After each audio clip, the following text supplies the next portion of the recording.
From Eyewitness News, this is Newsmakers. Welcome to this special edition of Newsmakers, the first televised debate among the candidates for General Treasurer. Hello, I'm Tim White. The office of the General Treasurer is an important elected position with a host of responsibilities, including being the steward of the state's investments. During this debate, we aim to show you the differences between the three candidates looking for your vote. And they are, from left to right on your screen, Ernie Almonte, Frank Caprio, and Seth Magaziner. I will be moderating this debate and asking questions along with WPRI.com reporter Ted Nesi. We will begin with 1-minute opening statements from each of our candidates. The order was determined by a drawing. Up first is Ernie Almonte. Mr. Almonte is running as an independent for treasurer. He is the founder of an accounting and consulting firm. Prior to that, Mr. Almonte was the state's auditor general for 16 years. He's a graduate of Bryant and Harvard University. Mr. Almonte, your opening remarks. Thank you. My name is Ernie Almonte. I am an independent candidate for Rhode Island General Treasurer. I've been married to my wife, Kathy, for 32 years. We have 5 sons. I'm a certified public accountant, certified fraud examiner, and certified government financial manager, and the past chairman of the Department of Defense Audit Committee at the Pentagon. You know, our state and our cities and towns have experienced a prolonged budget crisis, and their future budget crisis is projected. It's taken away money from schools, destroyed jobs, and chases away our young, talented workers. My wife Kathy and I learned firsthand with our 5 sons, went to local schools and universities, graduated from college, went 5 or 6 months and couldn't get a job here, went to other states and in 1 week received multiple job offers, getting jobs in North Carolina, New York, and Massachusetts. Our state is good at exporting products and services like boats and coffee milk, but we're exporting our most precious asset, our children. And I want to stop that for you and your families, and I will do that with my education, my experience, my ethics, and my maturity. Thank you, Mr. Almonte. Now to Mr. Caprio. Frank Caprio is a Democratic candidate for treasurer. He's a managing director at finance firm Chatham Capital. Prior to that, he was Rhode Island General Treasurer. He also ran for governor in 2010. A lawyer, he's a graduate of Harvard and Suffolk University Law School. Mr. Caprio, your opening remarks. Thank you for tuning in. My name's Frank Caprio, and I'd like to earn your vote to be Rhode Island's General Treasurer. It's an office I know well, having served there before, and it's an office I have a passion for because of the work that can be done there. You know, in our state right now, up at that State House, we need to look at every decision through the following lens. Does this help create an atmosphere that maintains the jobs we have here in Rhode Island, and does it create an atmosphere that will bring new jobs to our state? We also need to have a treasurer with a proven track record of performance. I served during the Great Recession, but that didn't hold us back. We had our pension fund outperform such leading pension funds as the pension funds in Massachusetts, California, even the Harvard and Yale endowment in 2009. And then when the markets got better in 2010, we outperformed all those same funds again. And we did it while cutting fees, and we did it in an open and transparent way. I look forward to answering the questions today, and look forward to meeting you along this campaign. Thank you. Thank you, Mr. Caprio. Now, Seth Magaziner. Mr. Magaziner is a Democratic candidate for treasurer. Most recently, he was vice president at financial firm Trillium Asset Management. Prior to that, Mr. Magaziner taught elementary school in Louisiana for Teach for America. He's a graduate of Brown and Yale Universities. Mr. Magaziner, your opening remarks. Thank you, Tim and Ted, and thank you to the viewers at home for caring about the future of our state. My name is Seth Magaziner. I'm a born and raised Rhode Islander and an investment professional. I'm running for treasurer because Rhode Island is my home, I love it here, and it frustrates me to see us falling behind. Now, I believe we can bounce back, but only if we have the courage to elect new leaders who will bring new energy and new ideas to the State House. As an investment professional, I've taken on the Wall Street banks and the predatory lenders, and at the same time, I've made strong investment returns for my clients. I look forward to doing the same for the state when I'm treasurer. But I believe that the office of the treasurer can be much more than it is today. It can be an engine for economic growth, and in the coming weeks, I'm going to be releasing plans for how I plan to use this office to create jobs and put Rhode Islanders back to work. I look forward to discussing this and other issues today. Thank you again for having me. All right, thank you, Mr. Magaziner. Now, gentlemen, to the topics at hand. As you all know, there is no strict format to this debate. We will allow for some back and forth. In fact, we encourage it as long as it's with the topic on hand. So let's begin. Our first question, the single biggest responsibility of the General Treasurer is the state's retirement system. It's important voters know and understand where you stand on the changes the pension system went through 3 years ago. So we'll begin with you, Mr. Caprio. Do you support or oppose the landmark pension reform law that was passed in 2011? Yeah, well, first, the law that was put in front of the General Assembly contained many components that I proposed in 2010 to try and reform our pension system. You got to remember, in the heat of a governor's campaign, I did not turn my back on this big issue. I put out a detailed plan of reforming this system. Most of the other candidates did not.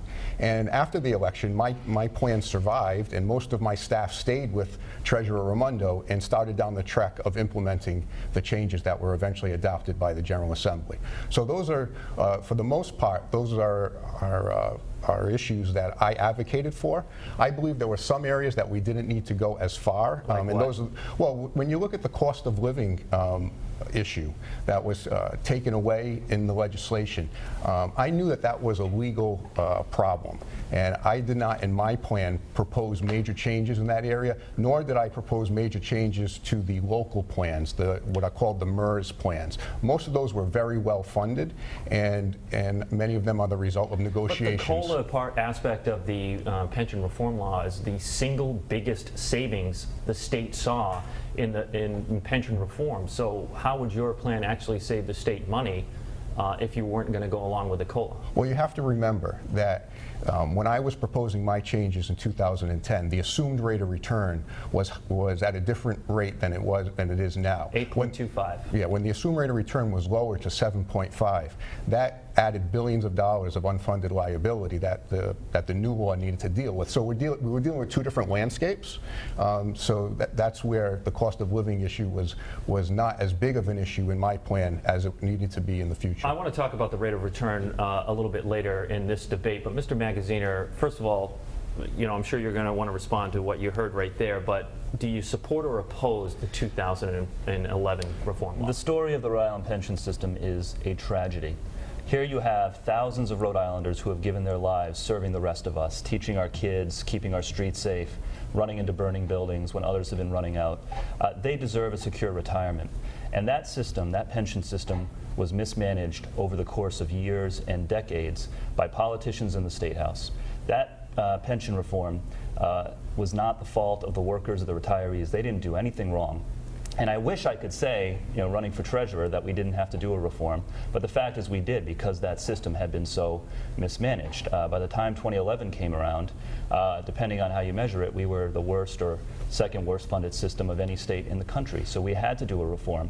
Now, I was supportive of the proposed settlement that came out of the mediation earlier this year. I thought that was a good deal. It maintained 95% of the savings of the original reform, and it eliminated this $4 billion uncertainty that's hanging over our heads. But the bottom line is that system was mismanaged over the course of many years. My goal as treasurer is to make sure that moving forward, that system is managed well so that we never have to go through this again. Are there any elements that you would change as treasurer from the reform law? Well, as I said, I was supportive of the settlement proposal that came out of the mediation. It made some adjustments on cost of living in other areas while still maintaining 95% of the savings. That to me seemed like a good deal, and as treasurer I want to get back to the table to finish that mediation process and see if we can get a deal that's similar to that one. Mr. Almonte, support or oppose the reform law of 2011? Well, first of all, I do agree that employees did everything they were supposed to do. Money was taken out of their pay and was supposed to be invested properly by their state and city and town officials. I do support the settlement that was proposed that actually got turned down, because it did accomplish about 94% of the savings. But I was speaking out on the pension plans almost 17 years ago and warning our political leaders at both the state level and the city and town level that this crisis was coming. And if they just made slight adjustments, it could be fixed. And if they didn't fix it then, it would take draconian measures in order to fix it. And that's exactly what took place, because good financial decisions and good political decisions always butt heads all the time. And the political leaders chose the good political decision over the good financial decision. And that's one thing, as your next treasurer, I will always focus on having courageous conversations, telling people what they need to hear, not what they want to hear, and letting them know what the numbers are. And the city and town pension plans are severely underfunded, and that was never addressed in the original plan. And is that briefly, is that something you're going to, well, let me ask it a different way. Is there anything with the state retirement plan, the 2011 reform law that was passed? You have said previously that you didn't think it went far enough, and correct me if I'm wrong, so what else would you do? Well, I testified that it was a substantial down payment but did not solve the problem. But what I would do is, as your next treasurer, I will improve returns, reduce expenses, diversify the investments. I think we've gone to the employees enough. It's time to focus on doing what the treasurer does best, and that's investing and reducing expenses. You know, Mr. Caprio, something I heard in Mr. Almonte's answer there was like he said that he was warning policymakers, he was warning politicians all along, dating back 16, 17 years ago. Why did it take you until your 4th year as treasurer to even put out a proposal for pension reform? And that was when you were a candidate for governor. Well, first of all, let's look at the larger picture. There were 30 years of returns from the pension system that were very close and kept up with what the assumed rate of return were. So the pension fund was performing for decades. The other issue is that when I was in the General Assembly, there were reforms that were passed during the years when I was there to make the pension system stronger. So this was an ongoing issue. The state was dealing with pension issues, and I stepped forward in 2010. But the unfunded liability existed on day one as general treasurer when you stepped in there. Why wasn't that a priority for you? Well, an interesting point is the unfunded liability from when I stepped in and then for after all these reforms is about the same number. Ted Nesi has written great reports and charts on this. What ended up happening is, like we said earlier, when the assumed rate of return, and I know we're getting into the weeds here, but when the assumed rate of return was lowered from 8.25 to 7.5, it added billions of dollars of liability. So now we were dealing with a totally different landscape in our state, and that ended up precipitating the changes in 2011. Mr. Magazzino. Yeah, Tim, we can't rewrite history here. It's very important that everyone understand where this pension problem came from. The workers and retirees, they never missed a payment. They held up their end of the bargain. The state missed some payments. It missed some payments back in the early 90s. There was a lot of fuzzy math that was going on, so the state was putting in less money than it should have year after year. But the biggest factor, I think, is poor investment returns. Now at Trillium, the firm that I work at in the private sector, we've outperformed the market. We've beaten the market 5 out of the last 7 years. We made north of 30% last year. But it's important that people understand that our state's pension system has been underperforming our peers for years. And I'll give you some examples. 2008, it's true, the whole market went down, and the median pension system, you know, if you take all the pension systems in the state, the average, the median system went down about 26%. Well, we went down 28%. And the next year, when the market came back up, you know, the median fund was up 19%. We only came up 18%, and we underperformed the next year and the next year. And you know, it's important here because even though these don't sound like big differences, 1%, 2% every year, when you're talking about an $8 billion fund, that's hundreds of millions of dollars lost compared to if we had just been in the middle of the pack. So investment performance matters. My track record as an investment in the private sector is excellent, and I want to deliver the same strong returns for our system. You know, Mr. Caprio, you didn't say your name there, but that was a criticism of you.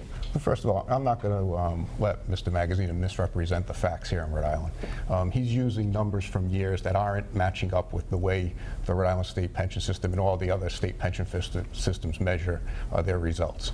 We're talking about fiscal years that run from July 1st to June 30th. And in 2009, the Rhode Island State Pension Fund outperformed, as I said in my opening, Massachusetts, California, the Harvard Endowment, the Yale Endowment. And to compare a pension fund to a mutual fund that is mimicking the indexes is just something that is totally, something that is totally, not something that you would use as a comparison. A mutual fund is looking to go long only and looking not to pay out pensions every year to retirees. Our pension fund needs to have hundreds of millions of dollars on hand to make sure that the pension checks We go have the up. two Democrats here, so Mr. Magaziner. Whether you mention it, please. whether you measure it by calendar year or by fiscal year, we underperformed the median 3 out of the 4 years that Mr. Caprio was in office. It cost us hundreds of millions of dollars compared to if we had just been in the middle of the pack. Now, anybody can cherry pick and say, I beat this state, I beat that state. But really what matters is, how do you do compared to the average? And we've underperformed, and in fairness, not just under his tenure, but for years we have underperformed the average. We need to elect a treasurer who has a track record of producing strong investment returns. That's why I'm running. That's what I want to deliver for the people of Rhode Island. Okay, and before we get to Ted, Mr. Almonte, in interest of fair time, I'll give you the final word in this segment. 30 seconds if you'd like to add anything. Well, for me, I have over 35 years experience advising individuals, businesses, not-for-profits, and government agencies, both national and international, on investments. So to me, we have to diversify the investments, we have to reduce the cost, and that's really the drive. Improve returns, diversify the investments, reduce costs. That's a simple formula. That's how you raise the investments in the city, the state pension system. Okay, thank you. Ted? As we've alluded to, the 2011 pension law is now being challenged in court, and there was an effort to settle it that failed, and there's about $4 billion in savings in that law. And we'll start with you on this question, Mr. Magaziner. It's likely that case will come to an end while you are treasurer, or one of you is treasurer, one way or another. What will you do if that law and its savings are thrown out by the courts? Yeah, well, I want to go back to the mediation table on day one so that we never come to that point. We were very, very close with the settlement proposal earlier this year. The governor agreed to it, the current treasurer agreed to it, the leadership of all of the relevant unions agreed to it, and the memberships of all of the relevant unions, except for one, agreed to it. We were this close. I don't want to give up on these settlement talks. I want to get back to the table because, as you said, this is a $4 billion uncertainty. It could drag on for years at a time when we need to focus on putting Rhode Islanders back to work and creating jobs. With the same settlement, then? You would take that plan and say, let's try it, let's vote again? Well, we were very close, so I think something very close to that hopefully will get the job done. But we need to get back to the table because the people of Rhode Island, the taxpayers and the folks who are in the system, we cannot have this $4 billion question go on and on for years, because it's going to go on for years. It's going to be an appeal no matter what the eventual ruling is. And at a time when we're trying to revive our state's economy, having a $4 billion question mark is something that's unacceptable. But you're also a supporter of the law that created that $4 billion question mark. Isn't there a tension there? Well, we had to do a reform, make no doubt about it. And it's a shame we did. It's a shame that system had been mismanaged for so long. We had to do a reform, and it was going to be a tough reform no matter how you did it. But I do think that we were very close with the settlement.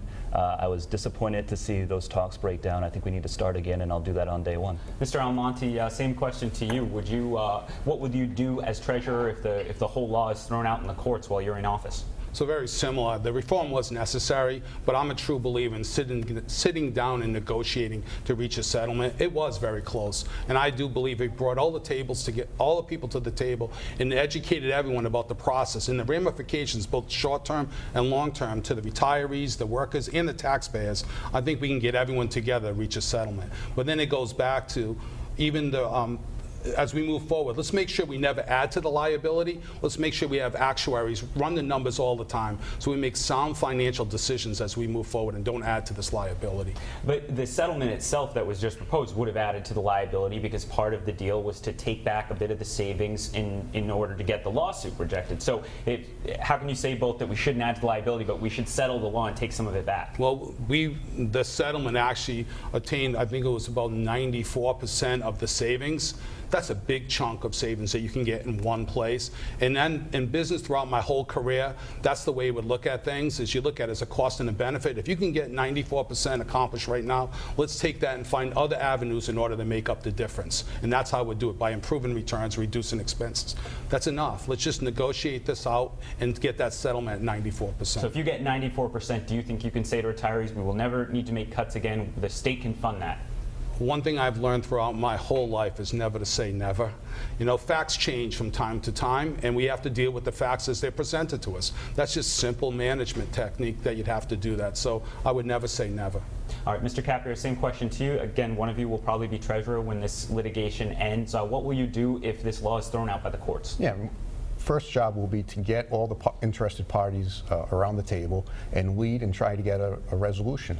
You know, with my 20-plus years of fighting against major companies and insurance companies and individuals in litigation, I can tell you that you need to hopefully resolve things before you get to the courthouse, because a lot of uncertain things can happen once you get in front of a judge or a jury. And if you can resolve this and retain 95, 94% of the savings, you know, we're talking about $200 million of additional state money that would have to go every year towards pensions, and about $200 million of city and town money, about $400 million at stake here on an annual basis. We need that money to stay in the pockets of Rhode Islanders and be used for things like improving our roads and more money for our schools and all the other things that are important in our state. So we have a great framework. I think we're very close, and with my experience of being around tables like that and getting results, I know I'll get it done. Now, you expressed some skepticism earlier about the COLA freeze, or at least you said that that wasn't in your plan because the numbers changed, which is true in 2011 after you left office. But would you make any effort to roll back the COLA freeze, to give the COLAs back to workers early? Because that's a lot of the savings we're talking about. Well, I think there's a couple things that need to potentially be discussed if it will settle the suit, and that is, let's do another study on the rate of return, on the assumed rate of return. You know, the markets have performed at a certain level over the last 3-4 years, and we're going to have new numbers. So if you have a different assumed rate of return, a higher one, that will free up some dollars, and you could potentially either use that savings within the state budget or use it to reach a settlement with the pension lawsuit. Mr. Magazzino, what do you think? Could you, if you raise the rate of return, you could save some money potentially on paper? Potentially. The most important thing we can do to bring the COLAs back earlier and to strengthen our pension system is make strong investment returns. And my track record as an investor is second to none in this race. I have delivered strong returns in the private sector. I'll do the same in the public sector for our state. But I really cannot stress enough the importance of strong investment returns. That is going to be, you know, the rest is really, it's academic if you don't make good returns. Mr. Caprio, I see that. I want to respond just briefly, please. You know, as Mr. Magazzino, again, he's early in his career in the investment world. I think he's worked for 4 years at a mutual fund in Boston. Most of those years he worked at an entry-level associate and research analyst. So, you know, for him to be pointing to the returns of any mutual fund, I know, again, he's worked there for 4 years, and you know, I'm sure he's proud of his work there. But you know, we have people working on it with our pension fund that have been in the investment field through good times and bad. The last 4 years that Mr. Magazzino has been close to the financial markets have been some of the strongest 4 years that our country has seen in quite some time. So, you know, if I was going to be putting my money with someone with my retirement at stake, I may look at their experience, and I may look at how long they have spent behind the desk helping people, and what type of markets they've been through, good and bad, and put my faith in someone that has seen a lot when it comes to the return on investment. The most important thing when you're looking at someone's investment track record is how have they done relative to their peers. Now, relative to our peers at Trillium, relative to other equity funds, we have outperformed. We have outperformed while I have been there. We have outperformed in the 2 areas that I oversaw. I was in charge of all of our investments in financial services companies and energy companies, about $100 million of investment positions. We outperformed in those sectors, and we outperformed relative to our peers, in contrast to Mr. Caprio, who has been in the game longer but has consistently underperformed relative to other states. Okay, we're going to move on. The state pension aside, Mr. Almonte? Can I respond to both those comments? They were at each other, weren't they? Am I missing something? Well, the big part that we were missing is I'm not surprised that people that both of them are looking at just doctoring the assumed rate of return in order to lower the payments, because that's the same trick that's been played throughout history. And what happens is we need a study that's done all the time, but new accounting standards that are coming out will actually force the state and cities and towns to lower the assumed rate of return. And that'll be implemented, and you'll have to lower it. And lowering the assumed rate of return does not increase the liability. It just clarifies the picture that the liability really was much larger than what it was.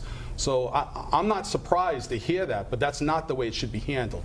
We should have a study done and have an actuarial study done. But even Warren Buffett says that number should be about 6%. Now, I don't think it should be that low, but I think we should do a study. But I don't think that number would ever increase, and I don't think we should use that money to give additional COLAs. That'd be a serious mistake. Okay. We'll stick with you.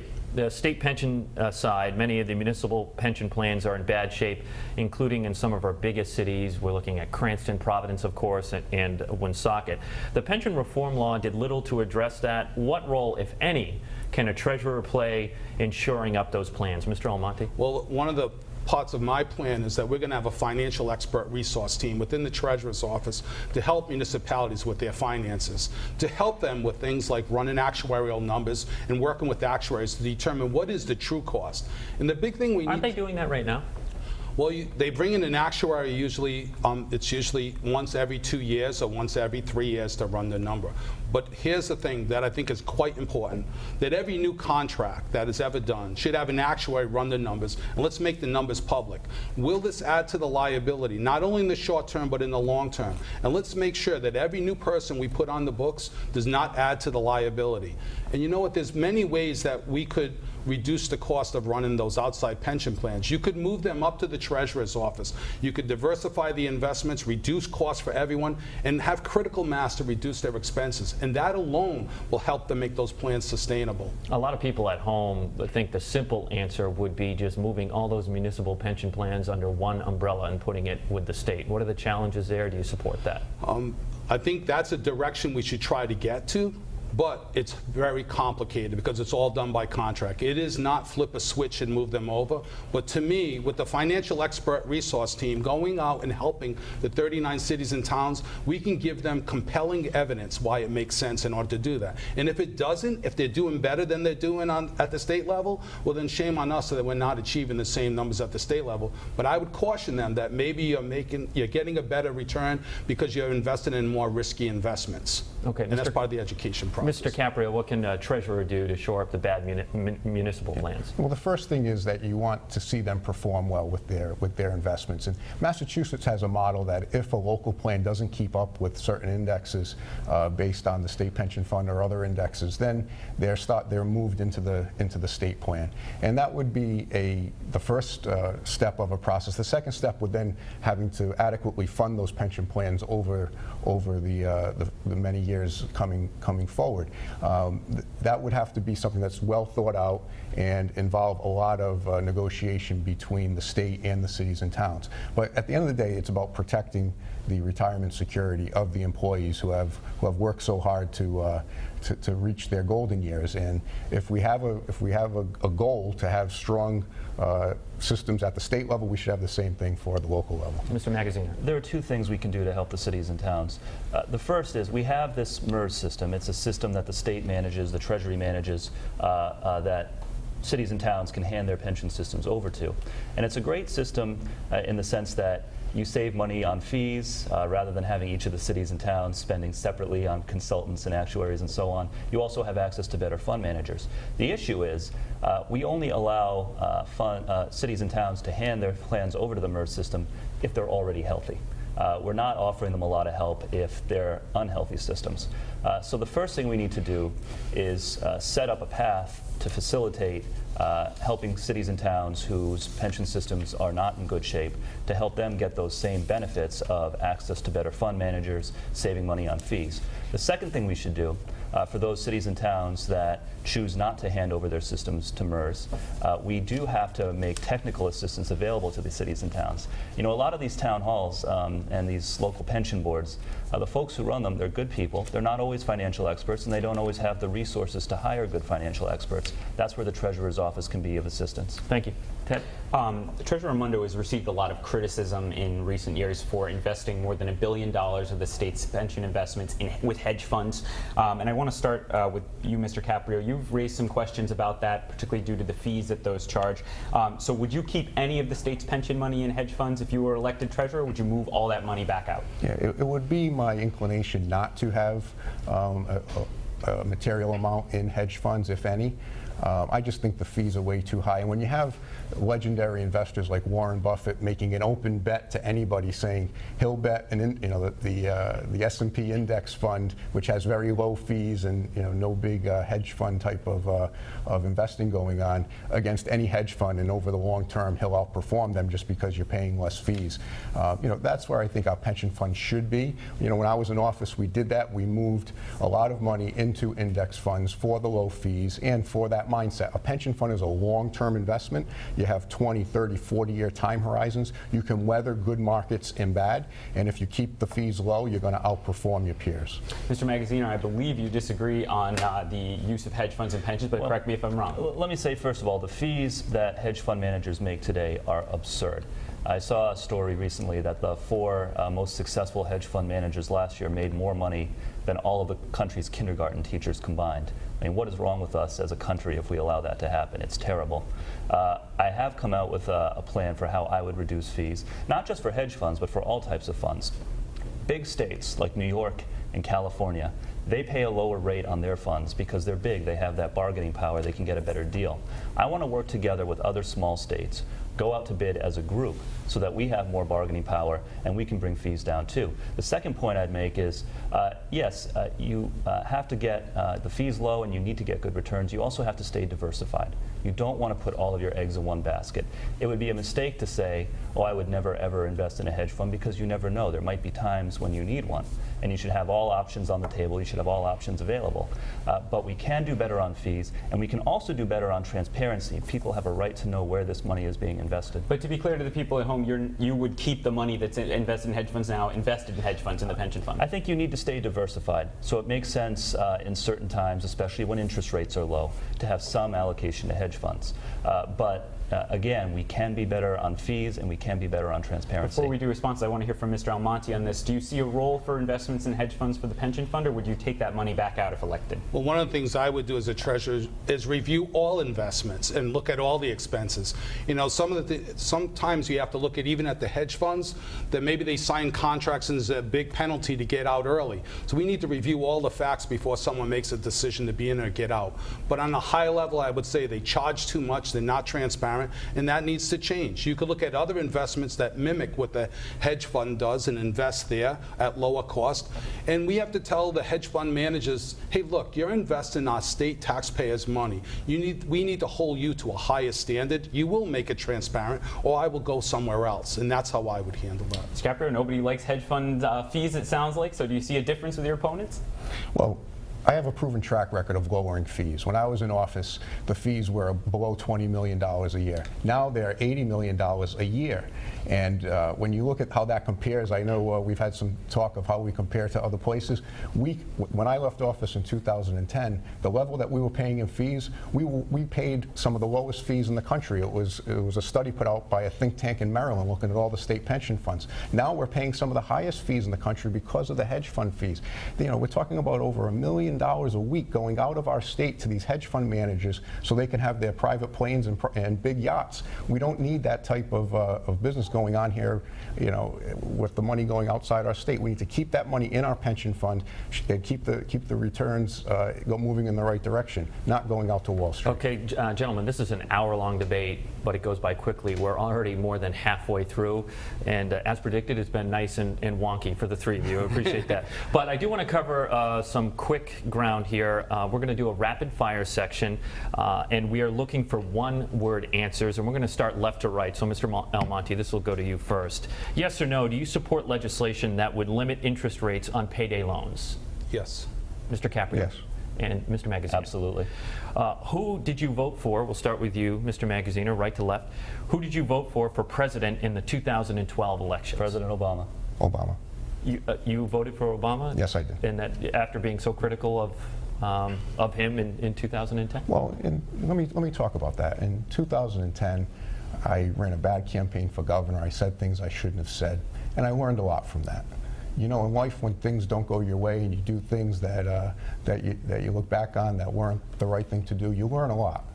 And if in this state and in this country, when you get knocked down, you can't get back up and get back in there, then that's not the place that I grew up in. So I'm back up. I'm trying to make a comeback, and I'm respectfully asking for the help of all Rhode Islanders. But yes, after I said some things to Mr. Obama, he said no big deal, and and he rose above it. And so, and looking back on that, that was a great learning moment for me. And he's someone that I look up to and respect. I broke my own rule on that, gentlemen. I apologize. Mr. Almonte, who did you vote for president in 2012? I personally consider that a private matter. I'm a public official running for office from this point going forward, so I'll let you know anybody moving forward. But as far as the past of my life, there was a reason why there were two sides to that voting booth, and I consider it to be private. For a lot of people, that might be important at home. I mean, you're just switched over to an independent. Why won't you answer that?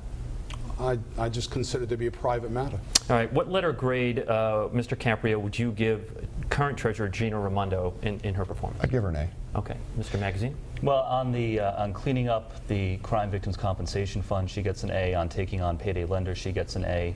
And I give her credit for taking on a tough issue with the pension reform, but it's still in the courts, so it's incomplete. All right, and Mr. Almonte. And I'm a CPA, not a teacher, so I don't give grades, but I think I give a lot of credit for having the courage to take on this pension problem that everyone else ignored. That is 2 questions in a row that you have not answered, just to point out.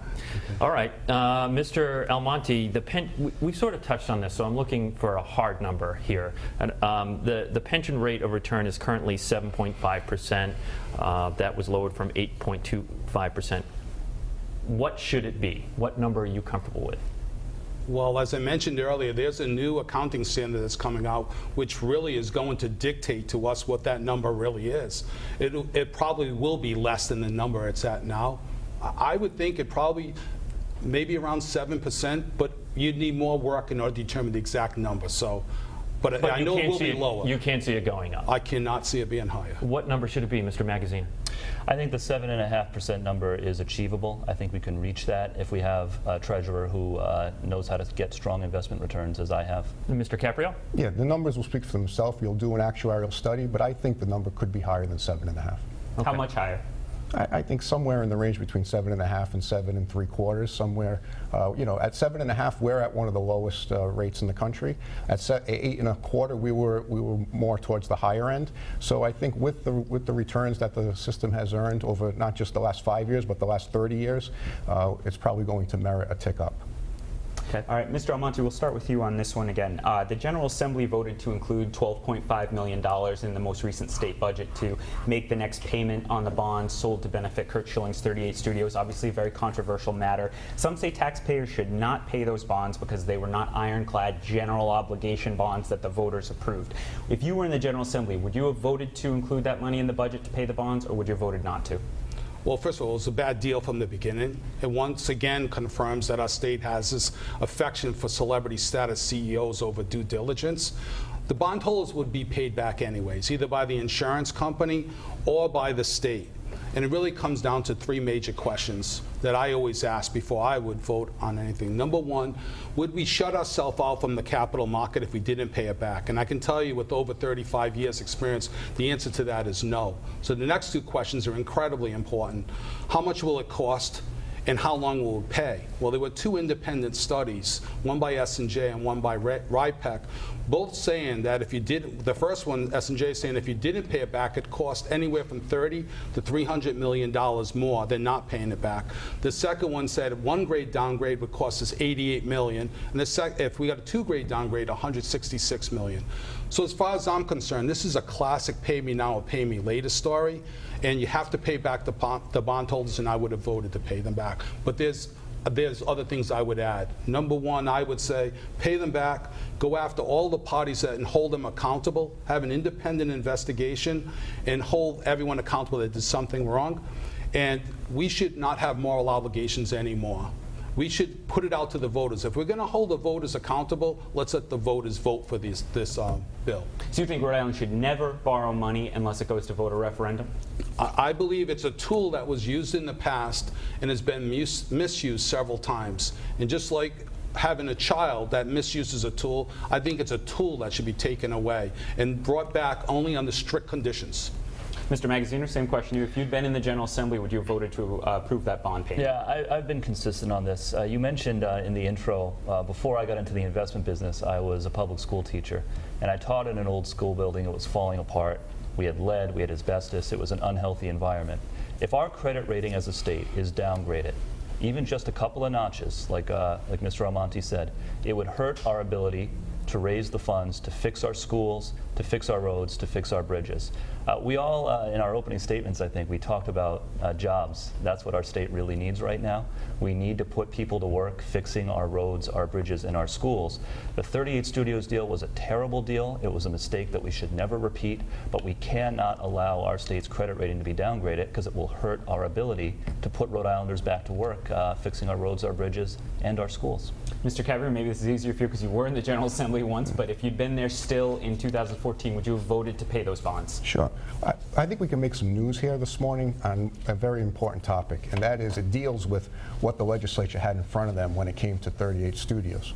About a month ago, I spoke out and said that we had a financial advisor that the state is paying to give financial advice on bond issues and dealing with the rating agencies. However, at the same time, First Southwest, we're suing that same financial advisor in the 38 Studios deal because they were the financial advisor for that deal. And I feel as though that's like asking the legislators to go into a boxing match with both hands tied behind their back, because the expert that we have hired and we pay good money to deal with the rating agencies and give us advice of how to deal with issues just like 38 Studios. We had a question prepared on this topic before, but we wanted, would you have paid the bonds? Yeah, well, I think the legislature was backed into the corner this year and had to vote to pay the bonds because of the conflicted financial advisor who couldn't lay the groundwork of going to the rating agencies and going to the bondholders and going to the bond insurer and going to the public at large and educating everybody about how we could solve this and save money. This is going to be a negotiation at the end of the day. It's not a clear pay it or don't pay it. There's a middle ground there, just like the pension lawsuit is, where I think we can save a lot of taxpayers' money, keep it in Rhode Islanders' pocket, and not send it to the multi-billion-dollar companies that own these bonds. But the news I think we can make today is a month ago I came out and said that this conflicted financial advisor will not be rehired under my watch. My first day in office, we will have a new financial advisor, or we will let them know we're getting a new one. Since then, public comments made by both people sitting at the table today, they've come around, or they've decided, to make a statement on this, and they both have said that they would do the same and get rid of the financial advisor. Mr. Magaziner, please jump in. I don't know about Ernie. I said this weeks ago. We've all been on the same page. It's hard to draw a distinction on an issue where we all agree. Well, whether it was weeks ago, I didn't hear that. No. But whether it was weeks ago or whether it was a couple days ago, I think it's important for the state that the financial advisor and the current leaders of the state know that the next treasurer that's coming into office is going to remove this financial advisor, and I think we should let them know. Just to check, is that true of you as well, Mr. Almonte? It's absolutely true, but I guarantee you I didn't say it because Frank said it.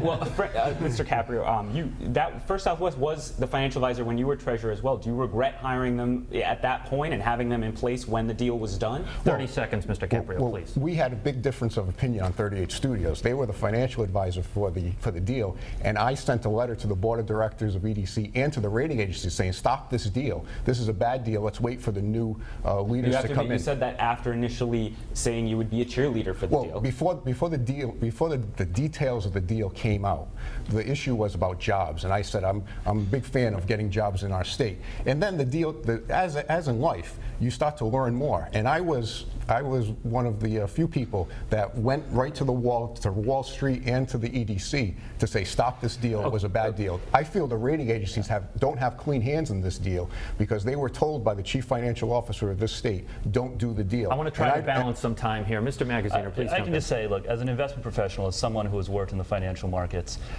you could see right away that 38 Studios was a bad deal. This was a CEO who had never run a company that had never sold a product. This was a deal where the taxpayers could only see downside, not upside. You could see right away, if you had any knowledge of how investing works, you could see right away that this was a bad deal. This is not something that should have taken weeks and weeks and months to figure out. And by the way, there were plenty of people at the time who on day one that this was announced understood that this was a bad deal. Mr. Almonte, do you want to have a final word here in this segment?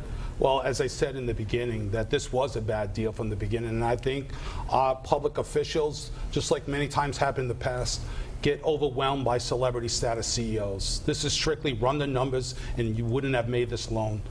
any day of the week, he wouldn't have made this loan. They did a disservice to our taxpayers by giving that loan out. All right, I want to shift to politics, and Mr. Caprio will go to you. The chairman of the Republican Party said you met with him and spoke with other GOP leaders to explore running as a Republican.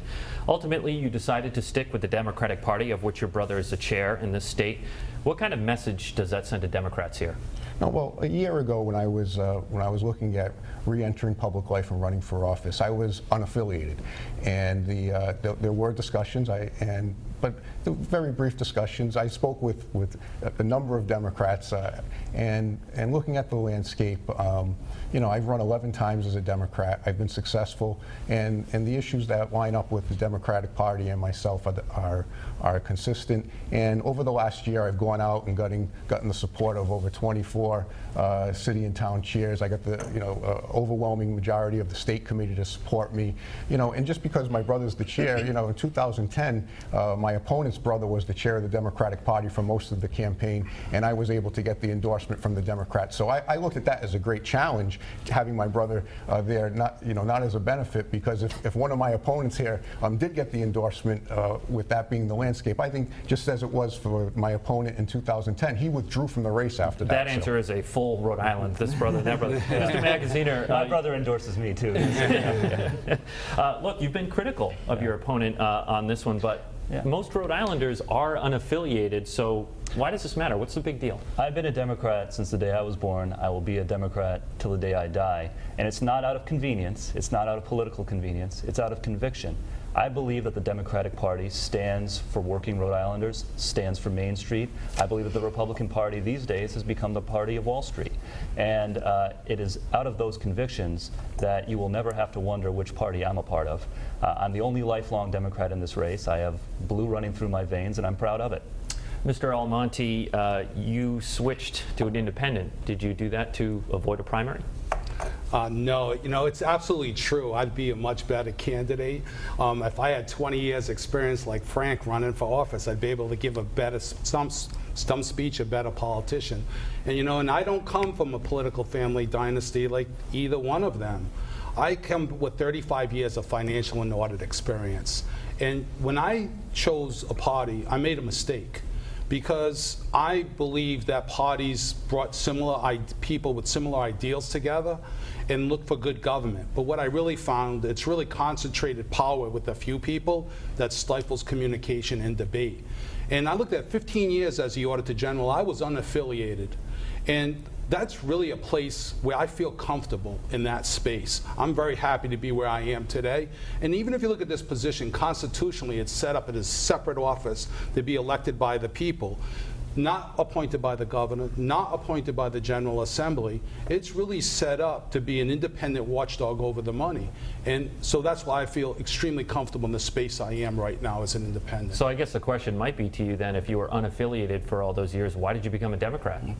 Well, I did because, like I said, it was the first time I ran for office, and I thought that was the best path to get elected in order to serve all the citizens of the state of Rhode Island. I thought it encompassed those ideals, which I believed in, and I found out as I went through the process it really did not. So for the people at home watching and saying to the television set, come on, Mr. Almonte, you switched because you were third in the polls, WPRI poll showed that that's where you were. You're saying that's incorrect. Well, I'm a history buff too, and we all know that polls can change quite dramatically, so that isn't the sole piece. That isn't the sole reason why I decided. To say to you it didn't play a factor at all in my decision would be incorrect. But I found myself, I was in the wrong space. And I mean, mathematically, it's obvious from history that if you just go one-on-one with someone, you'd be much better off to present my case to all the citizens of the state of Rhode Island. But I'm comfortable exactly where I am. Okay, thank you. Ted? Mr. Almonte, we'll stick with you. As we've been talking about, the Treasurer will oversee Rhode Island's investments and its bond sales. The General Assembly just voted to put a combined about $248 million in new bond referendums on this November's ballot to borrow money for a wide variety of projects. Do you think Rhode Island can afford that additional level of debt? Well, I do feel that they can afford the additional level of debt.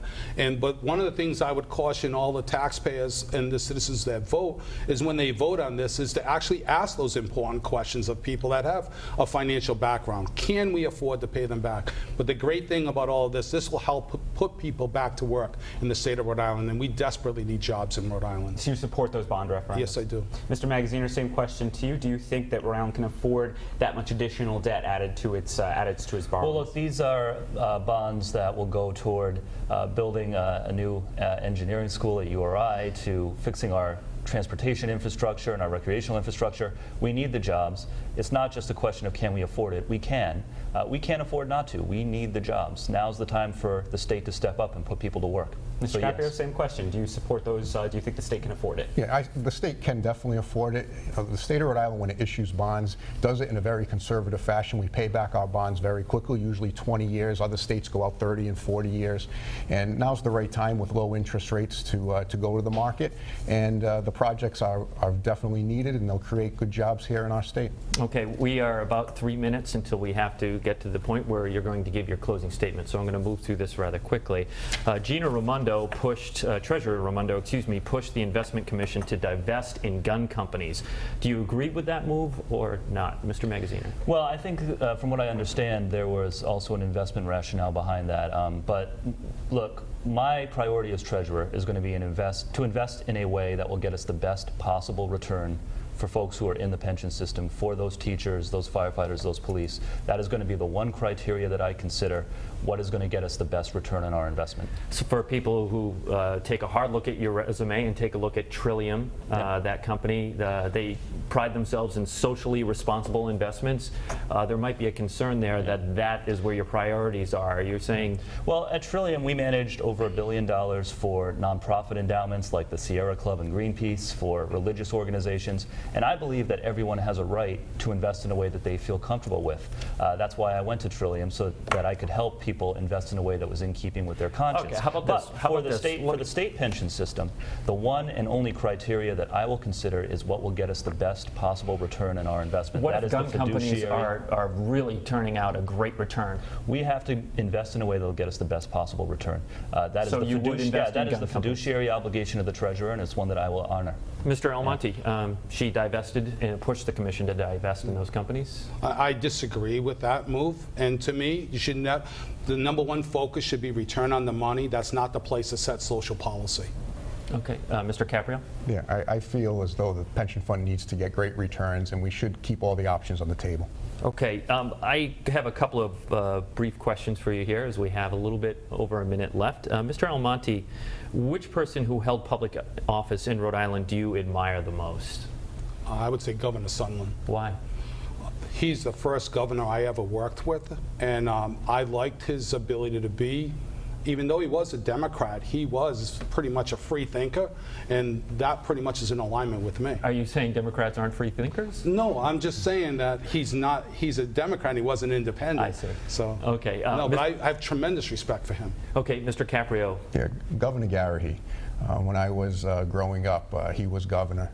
And I just remember, he being such a statesman and a leader, and the state looking back, had really good times during his leadership. And I think if we had more Governor Garrahy's, Rhode Island would be a better place. And a great sweater. Mr. Magaziner. I'm a great admirer of Senator Reid and Senator Whitehouse. I think they're doing a great job for our state in Washington. We haven't always had the leadership that we need here at the state level, but when it comes to our federal delegation, we've always been very strong, and Senator Whitehouse and Senator Reid are great role models of mine. And yes or no, right down the line with 30 seconds left, and we'll start with Mr. Magaziner. Should voters in Newport approve table games at Newport Grand? I think that's up to the people in Newport. And Mr. Caprio? Yes. Up to the voters, the people in Newport. Okay. All right. Now, each of the candidates will have a chance to make their closing remarks. Again, these were drawn out of a hat. So the order was with Mr. Magaziner first. Mr. Magaziner, your 60-second closing remarks. Well, thank you again to Tim and Ted, and to my opponents, and especially to the viewers at home. Listen, we're in a tough spot right now as a state. But Rhode Islanders are a hardworking, resilient people. I do believe we have everything that it takes to bounce back, but only if we have the courage to elect new leadership for this state. Nothing is going to change if we keep sending the same people back to the State House over and over and over again. I do believe that Rhode Islanders are serious about turning our state around, are serious about electing new leaders with new ideas and new energy, but we have to have the courage to move past the old ways and look forward. My record as an investment professional is unmatched in this race. I have taken on the responsibility of managing funds for church groups and nonprofits and retirees, and I've delivered. And I look forward to doing the same for the people of this state. At the same time, I've taken on Wall Street banks and predatory lenders, and I will continue to do that as treasurer because that is what hardworking Rhode Islanders deserve. Thank you again. I look forward to earning your support in September. Thank you, Mr. Magaziner. Now, Mr. Almonte, your 60-second closing remarks. Thank you once again. Rhode Island needs a budget it can afford. It needs accountability and transparency in our government. Rhode Island needs a treasurer with the experience to meet the challenges of the future. I am that candidate. I am a CPA with over 35 years of financial experience, and I never forgot that the P in CPA stands for public and public interest. As your next treasurer, we can restore trust in government. Let's show everyone that Rhode Island is the best place to live, learn, work, and locate a business. Let's give our kids the opportunity to stick around, raise a family, buy a home, and be part of Rhode Island's future. So that's my plan. Fix the pension system, support our cities and towns, reduce fraud, assist veterans with financial issues, empower every Rhode Islander on the road to financial health. There's an independent man on the top of the State House. I want to be the independent man in the Treasurer's house, the Treasurer's office, beholden to no one but the citizens of the state of Rhode Island. Please vote for me in November, and please visit my website at almonte2014.com.